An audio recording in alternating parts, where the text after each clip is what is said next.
The rivalry between Mexico and Puerto Rico is one of boxing's most celebrated traditions, with the sport being deeply embedded in the cultural fabric of both nations. From iconic matchups between Sanchez and Gomez, to Trinidad versus Vargas, Cotto versus Margarito, the list goes on. And in most cases, these matchups often brought out the best in both nations' fighters. Each bout, every punch thrown, and each dramatic knockout has added a new chapter to this incredible rivalry. But you know, this upcoming fight between Saul Canelo Alvarez and Edgar Berlanga has left many fans feeling, well, underwhelmed to say the least. Despite the rich history behind it, this matchup doesn't quite carry that same anticipation as its predecessors. Canelo, the undisputed king of the super middleweight division, faces Berlanga, a fighter whose recent performances have failed to live up to the explosive promise he showed in his early career, as he gained knockout after knockout. For a moment, he's down again, it's over, he did it, the streak continues, 16 for 16. And while Canelo events are always significant and get the sport talking, it's just hard to shake the feeling that Canelo is taking the easier paydays than delivering a true clash of titans versus David Benavidez in probably one of the most wanted fights in boxing. Nevertheless, we're left with Berlanga in what is going to be a huge ask if he wants to win this fight. But now, let's look at the tactical aspects of this fight and see if Edgar really is the chosen one, or if Canelo will dominate with ease.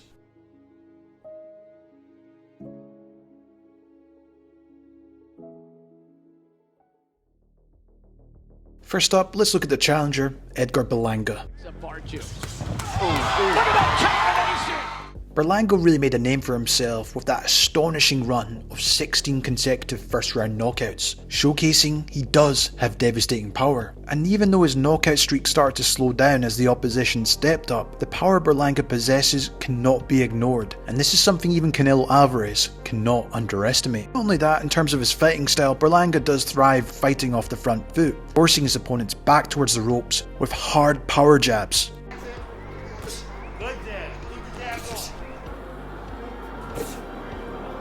Tess, I don't know why I'm nervous. I'm sitting here and I'm nervous, Tess.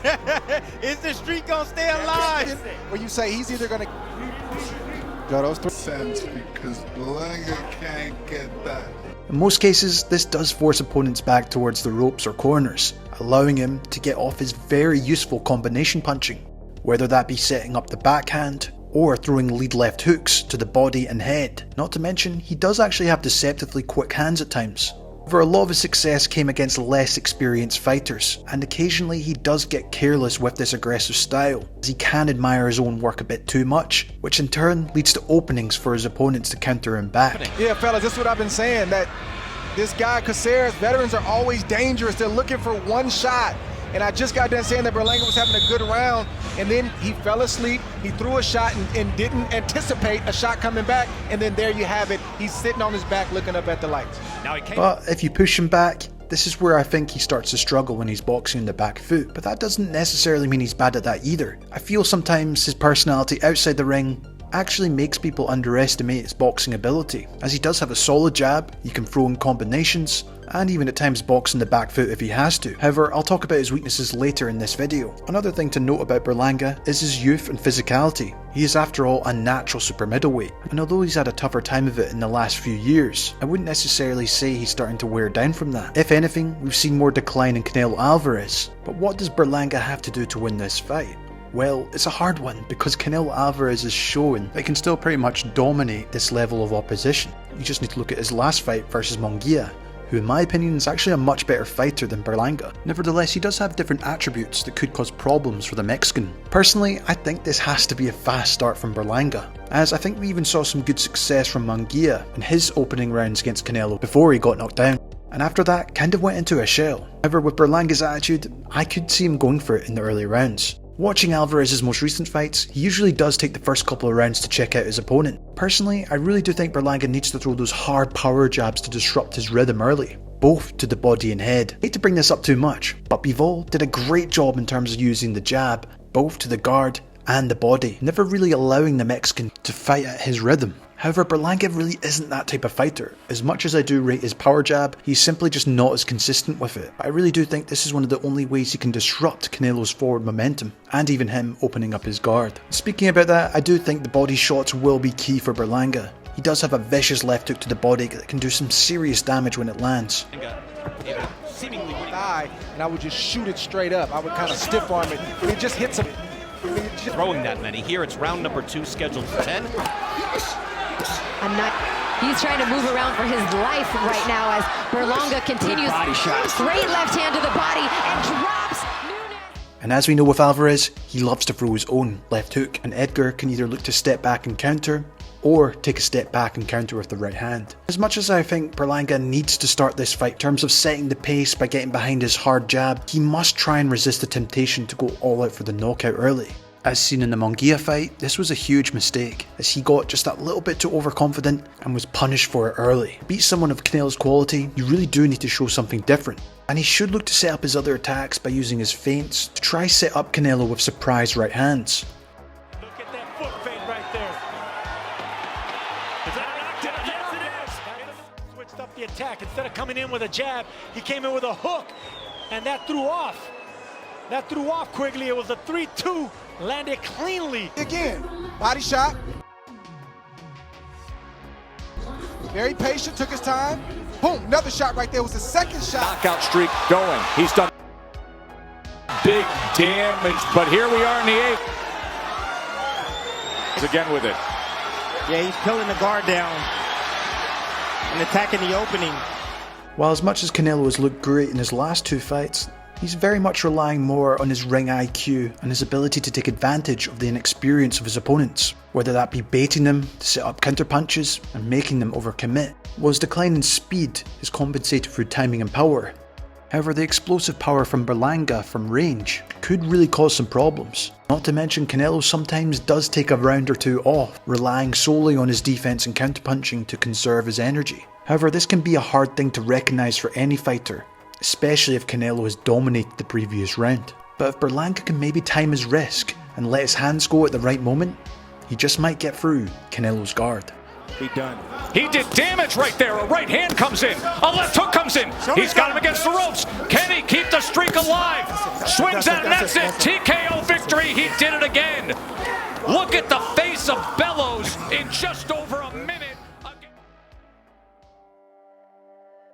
For Canelo Alvarez, well, there's so many areas I can see him exploiting Berlanga, especially if he gets overconfident, trying to land his single power punches or combinations even, as he just does get that little bit overconfident at times admiring his work. For example, he leaves himself open for powerful right hand counters, especially when he's too obvious with his power jabs or loads up on his left hand. Digs in with a beautiful hook. I think Berlanga's in control. Well, I just saw a short right hand. Not to mention, when he's walking you down, this is something he gets caught with quite a lot.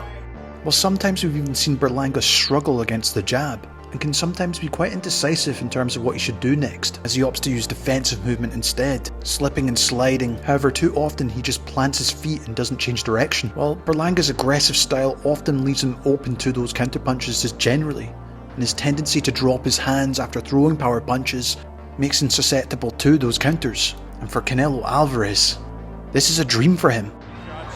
Kirkland does. Oh! The uppercut caught him coming forward. Now the action's really picked up. This is what we expect to see more of. And this is where we expect to see from Canelo. Right hand from Guadalajara. Oh, that woke him up. Judges are concentrating for the entire round. That was a huge right hand by Canelo Alvarez there. Pushed Gennady Golovkin's head. Another aspect of this fight will be key for Canelo is dictating the pace. Now recently we have seen him take those early rounds to figure out what his opponent's going to do. For Berlanga, he is more of a front foot aggressive fighter looking to set the pace himself, and I do imagine Canelo will want to try and open him up to counter him as I just discussed. However, watching some of Berlanga's fights, he actually looks very uncomfortable at times when he is on the back foot. And as much as he is underestimated in terms of his boxing ability, simply best when coming forward looking to put the pressure on you. And personally, I do think Canelo will look to try and set Berlanga up with a big counterpunch, and after that we'll really start to push him back and set the pace and look for the knockout. While in typical Canelo fashion, I think targeting the body early and often will be key for him, as he has looked very discouraged in the past when taking these punches. Not to mention, it could very well sap away his energy, diminish his power behind his punches, and set up an opportunity for the late stoppage for the Mexican. However, it will be interesting to see if Canelo pushes for the knockout, as he hasn't had one since his win over Caleb Plant in 2021. And this is something I'm intrigued to see if he'll actually push for this, or if he'll just look to carry through the fight, not taking massive risks, and instead opting for the decision, which he so often gets.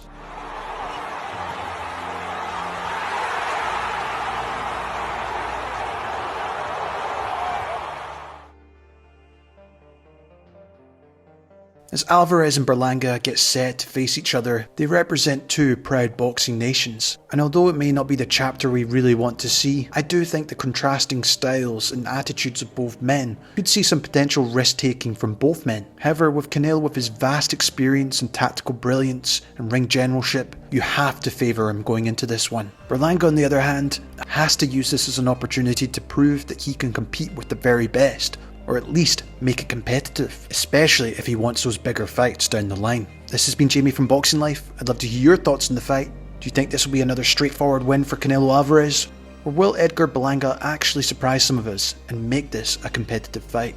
As always, thanks so much for watching. Enjoy the fight when it comes, and as always, I'll see you in the next one.